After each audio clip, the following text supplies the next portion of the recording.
And the one thing about it is that I'm a little bummed is that Santa didn't ask what he wanted for Christmas. Well, I mean, What? What's Noah gonna say? What? Goo goo gaga, but I mean, I don't know. Santa can't work with that. the Santa needs magical hard, moment. like a list of demands.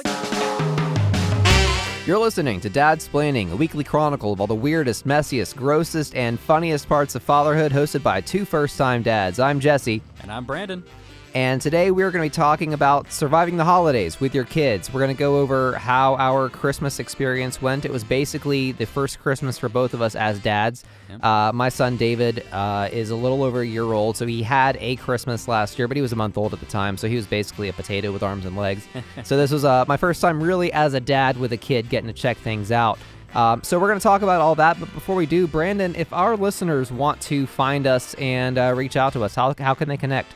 Yeah, you can find us on all major social media, Facebook, Twitter, and Instagram at Dadsplaining Podcast. If you're out there right now, you could be watching us on Facebook Live, which we do occasionally when technology works.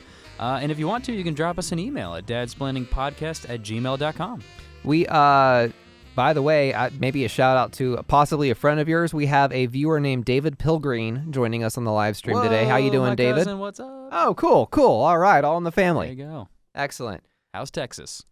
And the live stream just dropped, I think. Oh, so sayonara, David. Short and sweet. That's okay. Perfect. So the whole point of that for the folks listening at home is that we try every week to record our show via Facebook Live. Sometimes it works, sometimes it doesn't, because we're at the mercy of the Wi-Fi in the building that we're in.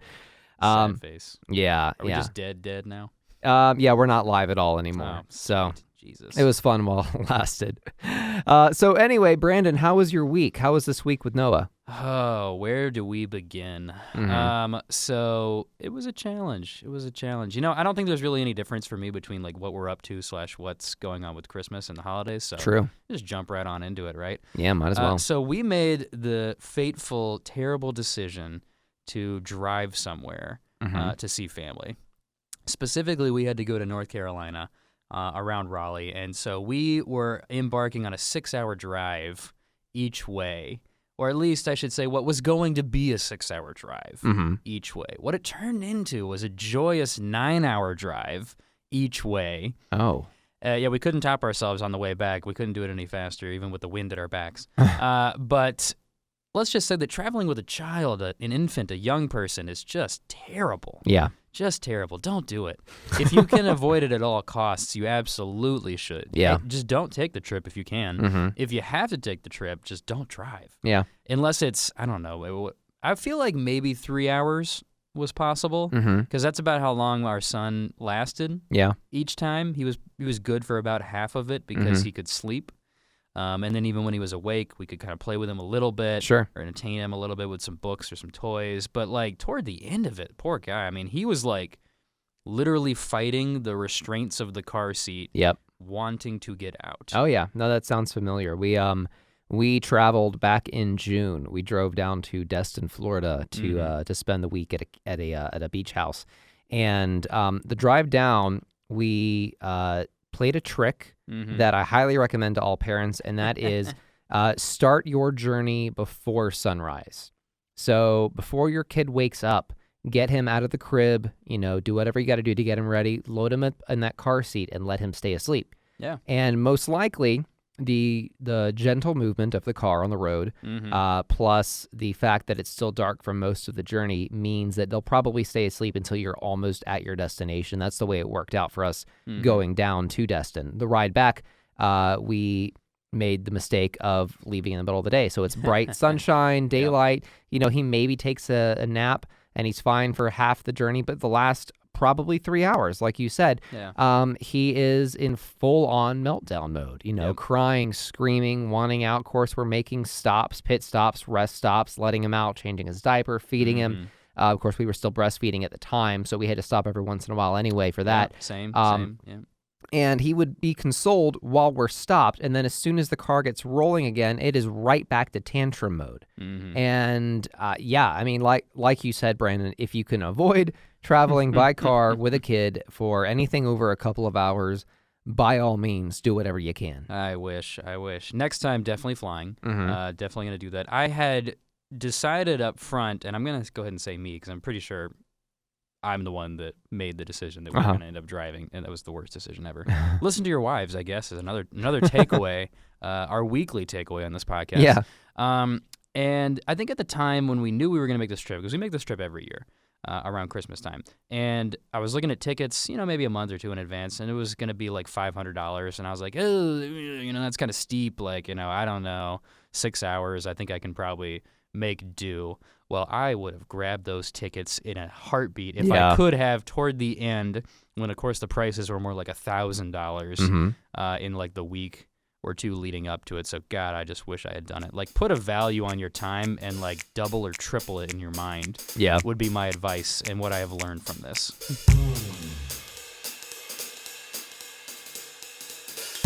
So I have a lot more detail I want to get into on like the trip. That'll kind of be my big theme for this week. But Jesse, let's get it over to you. Like, what happened to you guys this past week? So, I mean, a lot happened. The Christmas holiday probably started out for us with a trip up to Dahlonega, Georgia, which for those who are not local to the area, we live in sort of the metro Atlanta area in the state of Georgia. Yep. And then about an hour or so north of that is a mountain town called Dahlonega. It's sort of a destination, very quaint. It's up in the mountains. It has sort of an old style feel to it, small town square kind of thing. So around Christmas time, they have a Christmas festival, and you can go up there, you can meet Santa. Of course, you can meet Santa anywhere. Any old shopping mall will do. But, we kind of wanted to make it special for David because it was his first time. And Ashley wanted to, my wife Ashley wanted to go up and do some shopping in Dahlonega anyway. So we figured 2 birds, 1 stone, and we drove up. It was about an hour drive, did it in the afternoon. For the most part, it was kind of a cool trip. Yeah. The weird sort of dips in the trip were, first of all, meeting Santa was not quite what you would expect. He was out in the town square in sort of a wooden sleigh with some fake reindeer, and he was wearing sunglasses, which I thought was kind of weird. He looked like, I don't know, like I joked he looked like Bob Seger or something like that. Interesting. He's like a DJ Santa. Yeah, exactly. Or a poker player or someone trying to hide their hangover, which all of that could have been true. Definitely no, sorry. Yeah. No, Santa's great. Yeah. But, of course, naturally, David bawls and cries and weeps, when we try and hand him over to Santa Claus. So the photos that we get are of a smiling Santa wearing aviator sunglasses and one screaming baby. Styling. Oh, my yeah. God. That's fantastic. We did a different kind of meet Santa thing, too, because we weren't sure, like, how we should approach it for the first time, because we just assumed it wasn't going to go well, really, or our son wouldn't even really understand. Yeah. Because my son's about 9 months, so, I mean, he doesn't know anybody other than, like, me and my wife and maybe some family members. So, yeah, meeting a big stranger in a red suit with a beard. He doesn't even know what a beard is. He doesn't know what suits. He doesn't know colors. I don't know what he can see. So we took this kind of approach of, like, not going to the mall Santa. We figured that would be, like, a waste of time. And we certainly didn't really want to, like, pay for a photo session necessarily either because, again, like, if anyone who's not us takes a photo of my son, he just gives you, like, the deer in the headlights. Like, what's happening? Why are these people taking my photo? What are they pointing at me? I didn't consent to this. Right. Delete that photo. It's really kind of awkward and a little strange, and it does not look good. They tried to do photos, like, at our daycare one time, and it was just the most awkward photos of my son I've ever seen. Oh. So we found this situation where we could go to, like, brunch with Santa, basically. So we figured, hey, at least we'll get some food out of this. Yeah. And that'll be kind of like our way of doing the whole Santa thing. And then we invited, like, the grandparents. So we kind of made it like a time of it. It was good. I mean, because the food was good. Had a good time eating. And then you get, like, 5 minutes maybe with Santa. And it was all very, like, organized, which I thought was nice. Like, everyone had kind of like a time slot to go see Santa or whatever, and so we just plopped him down on Santa's, not really lap because he's, tiny, my son, and, got a couple photos, chatted and whatnot, and yeah, the whole time he just kind of looked at Santa like, what's this? Yeah. What's going on here? He kind of just stared at him. Yeah. for the most part. I will say he didn't cry. That was kind of a plus. So just the dead stare is probably the best outcome you could hope for. Probably, because at least the photos kind of almost look like they're out of the gazing deep and longingly into one another's eyes. Like there's honestly, mutual love and respect. That was the takeaway. Like I look at your photo of Noah with Santa, and I'm like, wow, it's like the wonderment of a child, right? Looking at old Saint Nick, and then mine is like. Temper tantrum not that crying. Exactly. Yeah, I can tell you that like the reality is my son Noah is just like, what is this? Mm-hmm. Not really sure what's going on here. Yeah, for sure. Everyone else is staring at us. I'm gonna stare at this guy. And the one thing about it is that I'm a little bummed is that Santa didn't ask what he wanted for Christmas. Well, I mean. What's Noah gonna say? What? Goo goo gaga. But I mean, I don't know. Santa can't work with that. Santa needs hard, moment, like a list of demands. Like he didn't even try a little witty banter of like, how old are you, little guy? My Santa didn't do that either. What grade are you? Like what daycare? Who's your I don't know. I mean, he didn't even. I don't know. I was expecting him to just kind of like go for it or something. Well, they say Santa speaks every language, so wouldn't he also speak baby? You would think he would, right? He can speak Dutch and he can do sign language if you watch Miracle on 34th Street. Best Christmas movie ever. So yeah, I don't know. I was expecting a little something. Yeah, well. But you guys didn't get anything either? No, we didn't get anything. We just got kind of a sheepish grin of like, I'm sorry that I'm freaking out your child with my strange choice of sunglasses. Yeah, with sunglasses, Santa. I was expecting you guys would get like a, hey, yeah, he's gonna like, comb his hair and then like do the right. did the Fonzie in the mirror. A little something, yeah. Yeah, but yeah, and of course that was just sort of the tip of the iceberg in Dahlonega. So our trip went okay other than that until it came time to change David's diaper, which this is something I'm going to talk about later on in the show as well. But changing your baby's diaper when you're in sort of a public scenario is kind of a grab bag. You never know what you're going to get. It's like a box of chocolates. Yep. Literally, it's kind of like a box of chocolates, except it doesn't smell sweet. Chocolate... Yeah. Anyway, so we find a cafe that we decide to go into, and first of all, we've got David in his stroller, which is, never really a good idea when you're trying to go into a public space. You just don't know what you're going to run into. And of course, we get inside, and it's super tiny, and the line is super long, and it's super crowded. So first of all, there's not much room to push the stroller, and we're kind of running over people. Second of all, by the time we look at each other, we're like, maybe we should get out of here. There's a line behind us, so we cannot get out because there's only one way through. It's like a lunch line. Oh, gosh. So we finally get all the way to the end. We buy our hot chocolates, and then we're like, okay, let's try and change the baby. Let's go in there and see if there's a changing table. Of course, naturally, we walk into the restroom, and there's no changing table. Sure. There's nothing. There's like there's the toilet, there's the sink, and that's basically it. There's like a shed out back, and it's just like, do what you got to do. Yeah. Exactly. Yeah. So after all that, we can't even do what we came in to do. Oh, boy. So we end up, squeezing our way out, making our way back to the car, and changing his diaper in the trunk of the car. Yeah.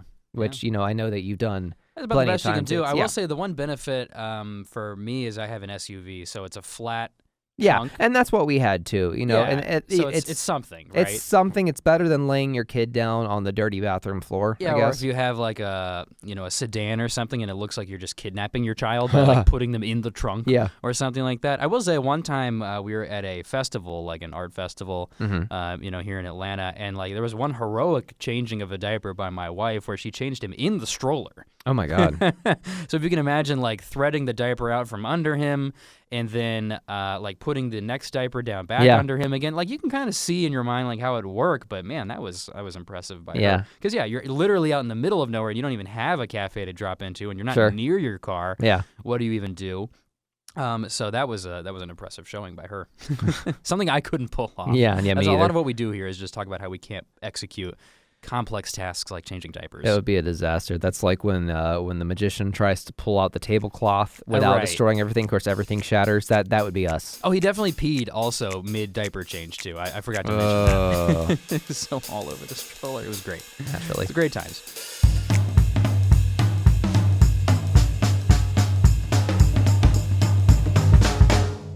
So did you guys actually spent Christmas Eve, Christmas Day in North Carolina? No, not the day of. We kind of went weekend before because just the way things lined up this year with where Christmas falls and the day of the week, it was like a Tuesday or something. So we did like Friday to Sunday in North Carolina, and then came back, and then we're able to do like Christmas proper at home. But I think like two main things. So one, the traveling, to just dig into it a little bit deeper.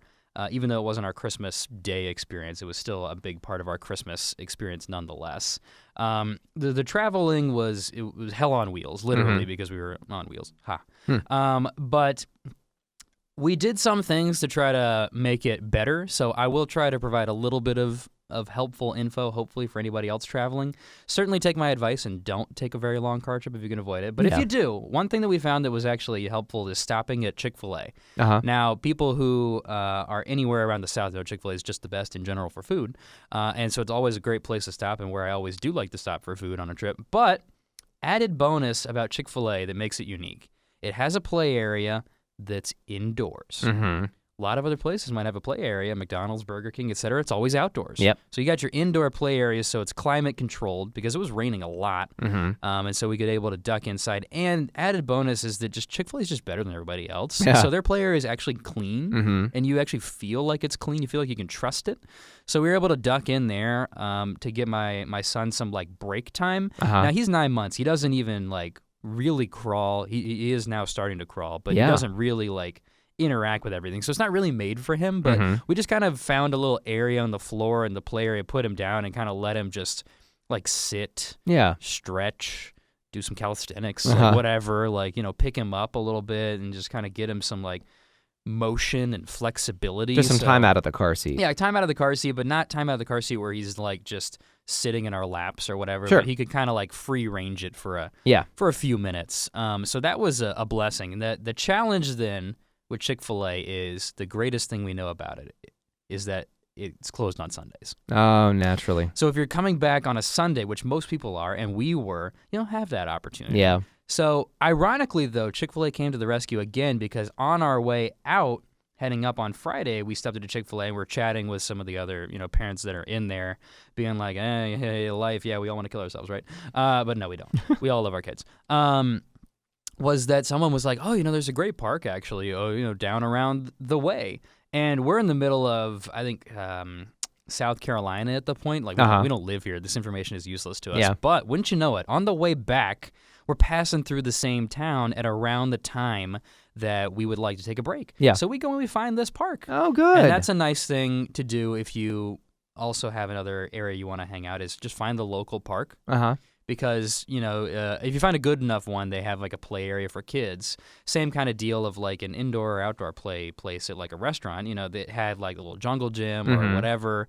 And it has like the nice foam padding, like outdoor material or whatever. Yeah. So like we could still set our son down on the ground and just kind of let him do the same kind of spiel. So those are my tips mainly, is like find a park or find a Chick-fil-A if you can. That was our godsend. I will admit, though, that really didn't save us in the long run. We didn't quite survive because it was just too long of a trip along the way.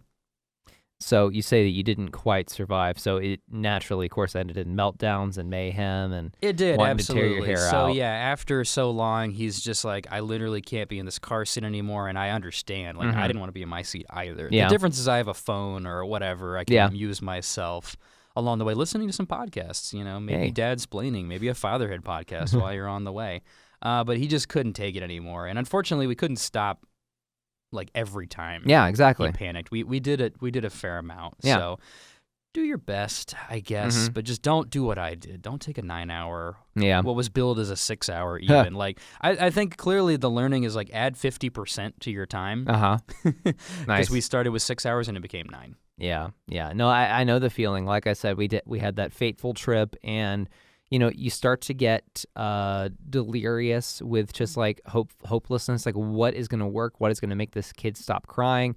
We were 6 months into parenting at the time, and we were like, I mean, God, can we just take him out of the car seat and hold him while we drive? And of course, the answer was yeah.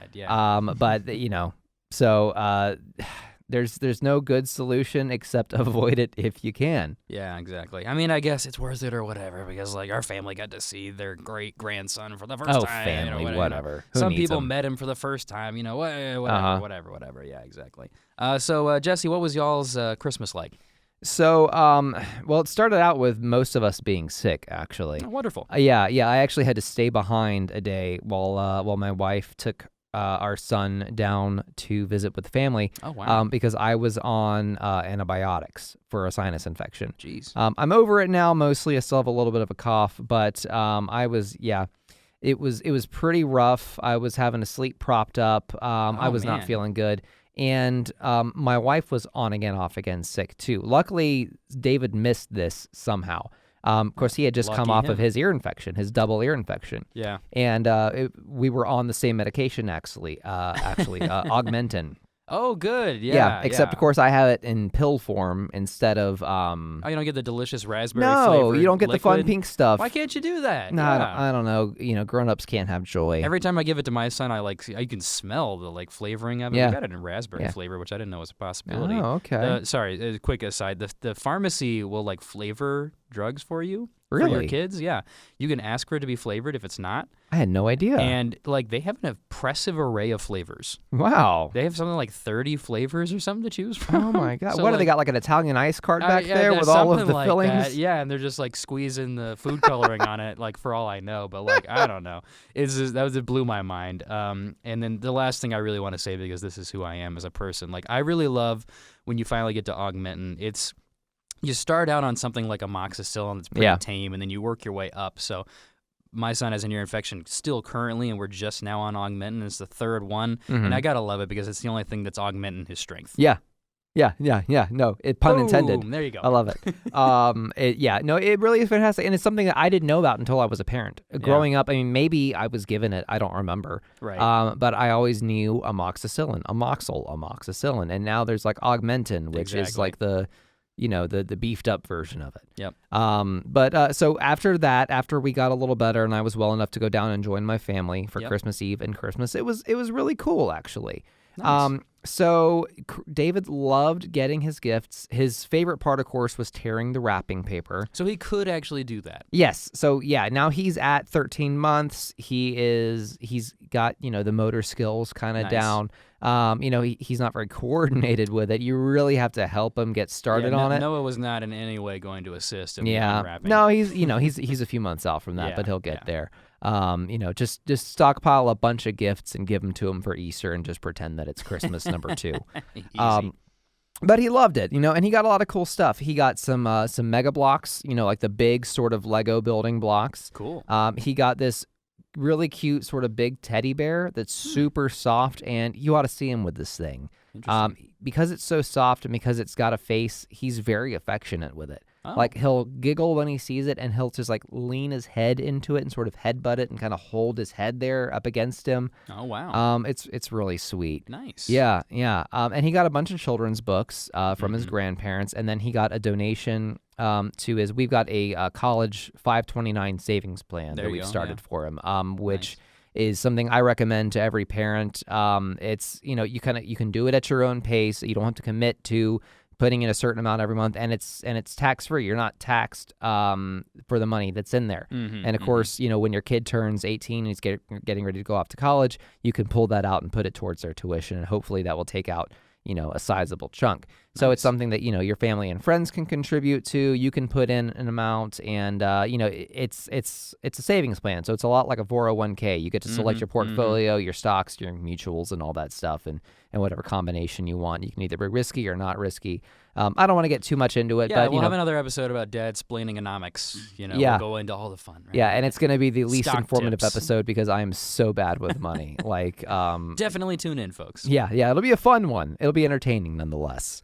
But he had a good time for that, and then he had a meltdown at Christmas lunch. Oh, because the tough part about being with family for the holidays is that family get-togethers quite often happen in the middle of the day. And if you've got a child that's anywhere from 6 months to 18 months, most likely middle of the day is when they have their nap. Exactly. And if you're going to a household that isn't that doesn't have a baby living in it, most likely they don't have a crib or something. So if your kid needs to take a nap, you don't have that many options. So David was ready for his freaking nap right in the middle of lunchtime. So we had to pull him out of the high chair and find some place for him to lay down. And eventually, my wife just took him upstairs to one of the empty bedrooms and took a nap with him, lying on a bed, because we really couldn't just leave him there, and that worked, But it's so the struggle, and you guys may have faced this too, being parents, young parents with a young child, is that you're torn sort of between your nuclear family and your family at large. You can't make everyone happy. You want to spend time with your family, but of course that's taking away from time, making sure that your kid is not going out of his routine and is, still getting his food and is not freaking out about why is everything so different and who are all these millions of people around me that I don't know.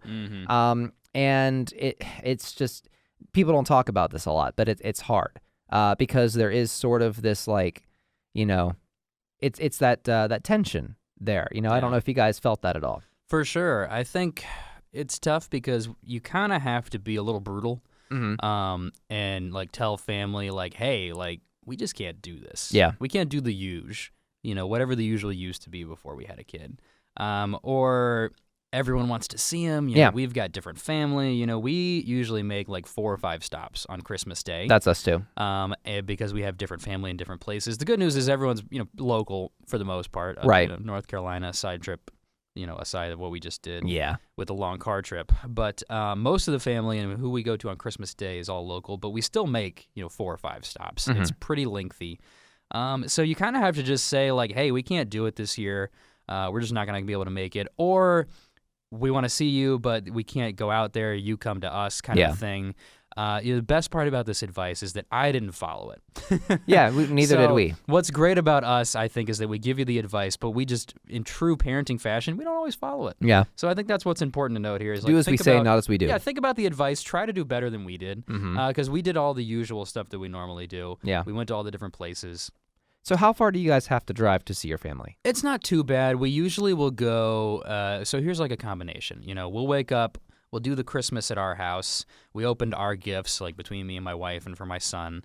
Didn't really help us opening up any of his gifts. He tried to eat them immediately. I mean, that's about as exciting as it gets. Yeah. His Christmas outfit was adorable. That's about all I can give you. And he slept in okay. I think 8 o'clock or something, so it wasn't terrible. And then we go to my grandmother's house for brunch, and then we will go to my wife's family. We'll hit them up for lunch. And then we'll hit up my family to end the night, and then usually we'll stay overnight with my folks. And that's what we ended up doing as well. So that adds another layer of challenge, because then you got to pack all your stuff for overnight. You got I know the food struggle and all the medicine and all the you got to have the pack and play or whatever to give them, and then that's not as ideal as the crib. Blah blah blah. So we were doing the rounds left, right, and center, and there's not really a break in between, and everywhere you go, even if we were there for 2 or 3 hours at a time, which is kind of what you do at each location, between the eating and then the presents, there's not really a stoppage point. No. Anywhere along the way. It's quite exhausting. Yeah. And I think the less great thing about the holidays this time, how I kind of felt about it, is that it just happened so quickly and we kind of missed it, is what it felt like. We did the things that we had to do, but because we did that and we went everywhere and we saw everybody and we did all the things we normally do and we brought the baby with us, we didn't really absorb it or maybe even enjoy it to the fullest. Yeah. How'd you feel about that? It's funny because I did not kind of realize that until you said it, but I had a very similar experience. to make you go back and think less about it. But no, not at all. But I came out of the holidays with a weird feeling of well, that didn't feel like the holidays usually feel. Exactly. Because prior to having a kid, when you're spending the holidays with your family or, even just close friends or whatever, it's very sort of casual because you don't have a whole lot of responsibilities. Right. You're not working, you're not caring for another living thing. Yep. You're just soaking in that quality time with the people that you care about. Yep. But, being a parent is a job. and it's a job that doesn't have good work-life balance. No, there's no stopping it. Exactly. So you go visit family, and you're with your family for the holidays, but you're still working the whole time because you're keeping an eye on the kid, you're keeping an eye on the clock, man, okay, now it's snack time, now it's diaper change time, you're making sure that they're happy. Yeah. And I'm curious as to when that stops. And so listeners, if you are parents of slightly older children, I'm curious as to how the holidays hit you. Do they feel kind of like the way that they used to feel pre-kid, where you're able to kind of unwind a little bit and sit back and let the kids run around if they're at that age? Or is it still kind of thing where you come out of it and you're like, oh, did we just have Christmas? Right. I feel like I was just parenting the whole time. And it's almost like you're sort of looking forward to it being over because a little bit. Then you can move on and it's not as stressful. Right. That kind of sucks. And it's kind of unfortunate. Man, you really hit it. I love when you said you're still working. Yeah. Because that's so funny because, like, I had a week off. Like, the weekend before Christmas and then the week of Christmas and up until New Year, I had that week of time off, which should have been great. But I think really I only got maybe like 2 days of that week where I wasn't actually doing anything. Yeah. The holidays were over. It wasn't yet New Year's. And like things were back to normal-ish, but I still wasn't working. Yeah. So that was maybe the only time, maybe 2 days out of that whole thing. And I had to do all the travel, all the holidays, all the family stuff first. Yeah. And it's not about getting it out of the way, but like you said, that's work. It was a lot of effort to put in to kind of get through it. And only after it was done did like the quote break actually start to happen. Totally. Yeah. I 110% empathize with you. It's sort of like that's when the magic happens, is that the holidays are done, the traveling is done. It's rough for us because we live an hour away from any of our family. Yeah. So there's the packing and driving because we've got to sleep over Christmas Eve night, maybe even the night before. And so we got to pack all the stuff for the baby and all the stuff for us, pack the suitcase, bring the dog down, make sure the dog's got enough food. Just for an added level of complexity. Yeah, the exactly. Dog, whatever. Yeah. And then you finally get back and you can dump all of the kids' presents, over by his play area and just sit for a minute. Yeah. And then it's sort of back to normal, except you're not working and you can breathe. And that's when the magic happens. That's actually, I was going to save this for the end of the episode, but I'll go ahead and say now that's when the best Christmas gift we could have gotten happened. It was December 30th, and we were in David's playpen with him, and he took his first step. Hey, and amazing. Yes, and we were freaking out about it. What was so cool is that he had been kind of amping himself up to do it all day. When I get in the playpen with him, sometimes I'll just lay down and I'll put my head on something soft and I'll just kind of close my eyes and let him just kind of play. And sometimes he'll treat me like a jungle gym. Sometimes he'll just go off and play with his toys. And, and then I'm not an absentee father. Like I'll get up and play with him, but sometimes I'm tired. Like, give me a freaking break. But he got to the point where he would come up to me and prop himself up on me. And then he would stand up like hands free, which he was learning how to do. Nice. And then he would tumble and fall onto my stomach and he would laugh and he loved it. And I was like, he might actually walk someday. Yeah. Someday. It might even be today. There it is. And sure enough, he did it. And I'll post a video to the Facebook page. To get him to do it again, I had to bribe him with my wallet. I saw that, yeah. Yeah. And not because there's money inside, but David is he's really interested in my wallet. He likes to unfold it and look at all the stuff. Like there's cards that are different colors, and there's my driver's license. Yeah. He doesn't take anything out yet. I don't think he knows. Well-behaved child, my goodness. Well, I don't think he kind of knows that he can. Like maybe he thinks they're stuck onto it. I don't know. I'm not going to be the one to tell him. But it worked. He hasn't really walked much since then. Yeah. But just it's a lot of effort. Yeah.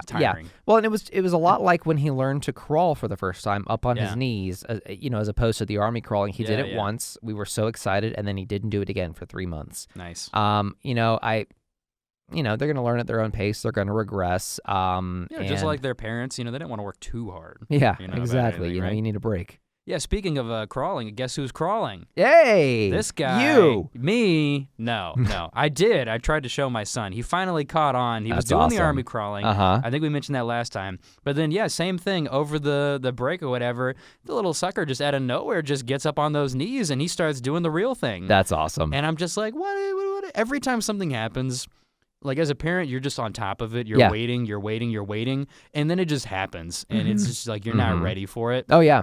I just look over, and I'm like, my son, I'm just like, all right, there you go, bud. Oh, my God, is he crawling? Yeah. What the heck happened there? Uh-huh. And, I'm just like shouting and screaming, to my wife, like, this guy's crawling, he's crawling, and it's just, then you just stare, and you don't really know what to say at that point. It usually comes at the end of a long day, at the end of a long week, at the end of a long year, too, when you're just like, my God, this kid. And then something magical happens, and he crawls, and you're like, oh, I love him. He's so wonderful. I love him so much. I can't help it. Seriously. Well, and that's the point I wanted to make about the holidays. We talk a lot about how stressful it is and how you don't really feel it. Yeah. But at the same time, there is that sort of magic of being with your kid and letting them experience the holidays. And I think we will just feel it more and more as as our kids get older.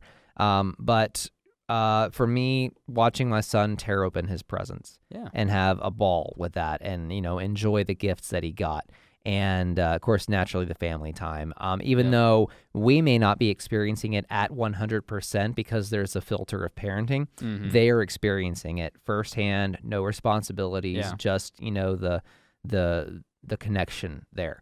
And I think that's worth it. I think it's worth the stress of traveling and the pressure of making sure that everyone gets to see the baby. Yeah. Because that's an experience, and there's no substitute for experience. Yeah, you can't get that time back. So, you do it because you have to, but also you really do want to. Oh, yeah. Even though it may suck a little bit. Just because, you can't take away time of your family seeing your kid or other people or, him meeting people for the first time. It's just fun. I will say we did pull it back a little bit on our Christmasing and our Christmas prep. I don't know if you guys did too, but I think it's important to start getting comfortable with it. And it's hard for my wife in particular because she's the magician. She's the Christmas magician. Yeah. She goes all out. She wraps every present. She comes up with a different theme every year of how she's going to wrap the presents. Oh, my gosh. She puts a lot into it. Yeah. And they're freaking amazing. She's the best present wrapper I've ever seen. So she's fantastic. But this year, I had to tell her, like, if we don't get it all wrapped, it's okay. Yeah. Like, we bought the presents. We're giving them to people. Like, let's have some things that go into bags.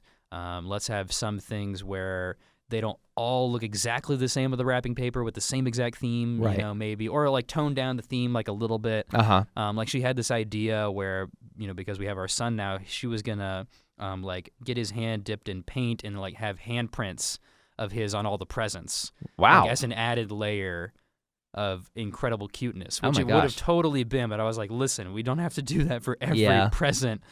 So we did like a work, there's like a few things, but not everything. So like pull back on the decorations.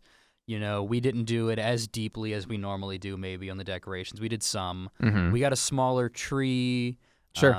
Less ornaments. We're trying to be a little more trimmed down on like what we do. You kind of have to do that. Yeah, we did this. Well, we didn't put up a tree, first of all, this year. Well, there you go, slacker. Yeah, right. Which, maybe we will next year. We'll kind of see how he does.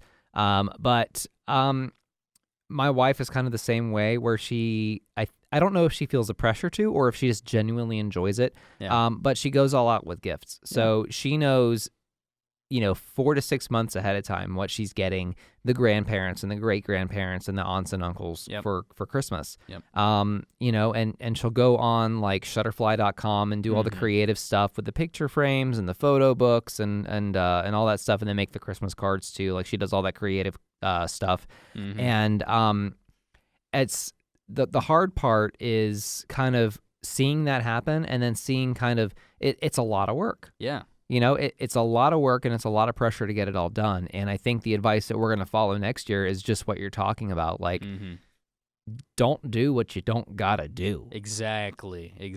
Figure out what you need to do and what you really want to do. Like, what's the most valuable thing to you? So, like, spending the time with the people, maybe prioritize that. And maybe be a little more comfortable with, like, not going crazy on the presents. Right. Maybe less presents. Like we talked about not getting like hardly any presents for our son. It's his first Christmas. It's amazing and magical, but like he doesn't need all these toys. Right. And other people are going to get him toys. So I think we got him like 2 things, some toys, and it was fun. And then we just let everybody else get him all the presents, and they did. Yeah. So we didn't need to do anything more. I will say the books are still the best for us. I don't Sure. know about you guys. Oh, like yeah. What he got, but like favorites for me. and me also being my son, is the never touch a insert whatever it is. So like never touch a monster is a big one. And then we've got never touch a dinosaur. So see, I wouldn't follow that advice. If I saw a dinosaur, I would definitely touch that dinosaur. What's fantastic about it, spoilers, right?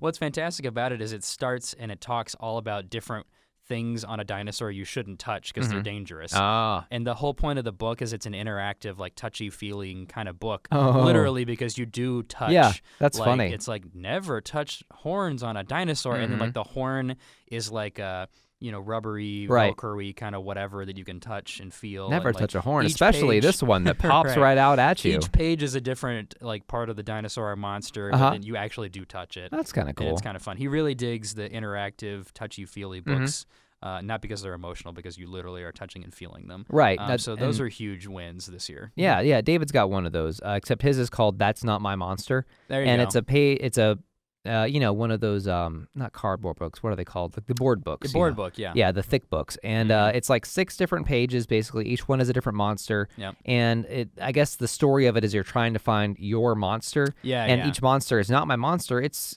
scales are too rough, or its ears are too fuzzy, and you get to feel the scales and stuff. And eventually, on the last page, it's like, that's my monster. Its ears are so fluffy, and yeah. Those are really good too. The never touches, if you want to try some of those out, it's even more pronounced, the interactive touching feeling part, because it's like a raised thing. Like I know the fluffy, like you can kind of get it, but sometimes with those books, I think, because I've got a couple of them, it's like, oh, it's shiny, or oh, it's flat, or like it's not, you can't always touch it. It's more of a looking. Yeah. So my son really loves the interactive one. So the never touch a whatever series, I think is kind of some of the best. So before we go today, I wanted to talk about a cool story that I saw in the news.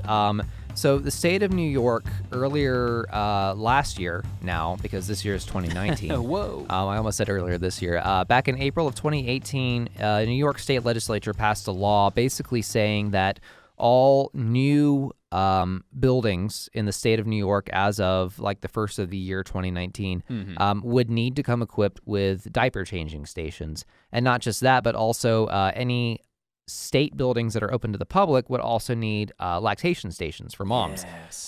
So that's really awesome for breastfeeding moms. And then the part I want to focus on is the changing stations, because what they basically are saying is not just in the women's rooms. They've got to be in the men's rooms too. And that's a struggle that I know we've both faced in the past. And that what I was just talking about, our experience in Dahlonega, Georgia, with the tiny cafe and the bathroom that had no changing station.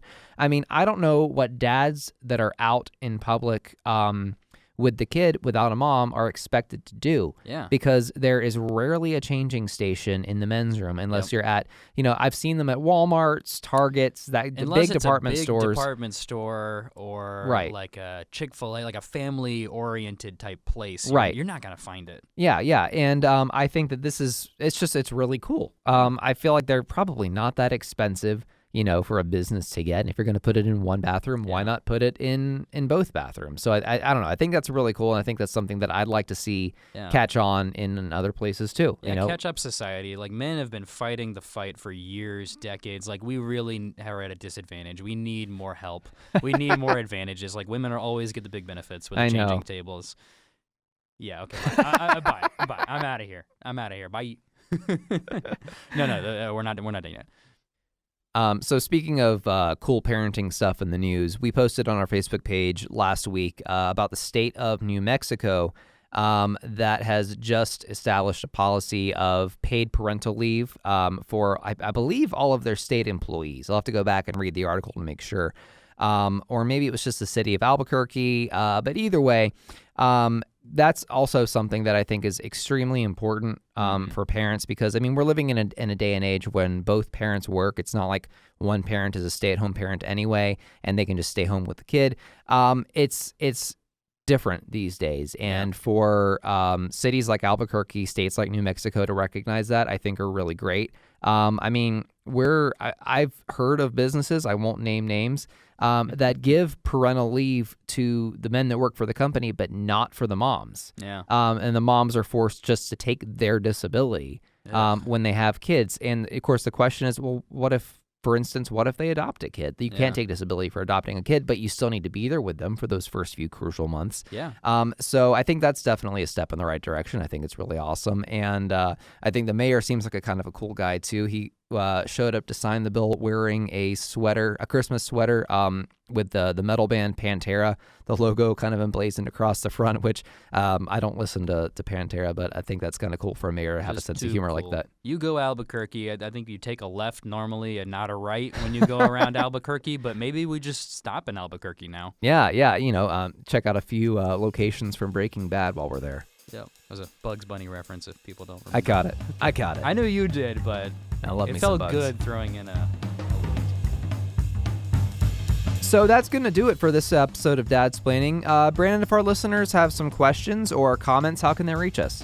Yeah, check us out on all your major social medias, Facebook, Twitter, Instagram at Dadsplaining Podcast. Drop us an email at dadsplainingpodcast@gmail.com. You can check us out anywhere you find your podcasts across all the different apps. Yeah, and I'd especially like to hear, we talked about the holidays this week. If you're listening, I want to know what your experience was like with your kids. Did you have a nice and easygoing Christmas or Hanukkah or what have you? Or did you have your challenges? What are the funny moments? Drop us a line, leave us a comment on Facebook, write us an email. We'd love to talk about it a little bit next week. Yeah, are the 8 days of Hanukkah 8 times worse as a parent because it never ends? We don't know. We will never know. So, Brandon, what are we going to talk about next week? Next week, we're going to talk about baby proofing. So we've mentioned that both of our kids are mobile in different forms now. Yours standing up and starting to walk, mine crawling like a crazy man. So we really got to talk about how we keep these kids literally hemmed in like cattle. Nice. So that's it for today. Until next time, I'm Jesse. And I'm Brandon. And hey, Brandon, did I tell you that I tried to make a bread bowl out of spaghetti noodles? No, how'd that go? I had to give up. It was impossible. Impossible. That's great. Well, hey, what do you say to your sister when she's crying? I don't know. Are you having a crisis? Crisis! I got the cry. You got to think and then about I it. got It's the next sis. level. Cry, that's a thinker. Sis. It's a double pun. That is complex. That's is a like meta pun. Yeah, that's like a George Carlin level. Oh my God. Thanks for listening.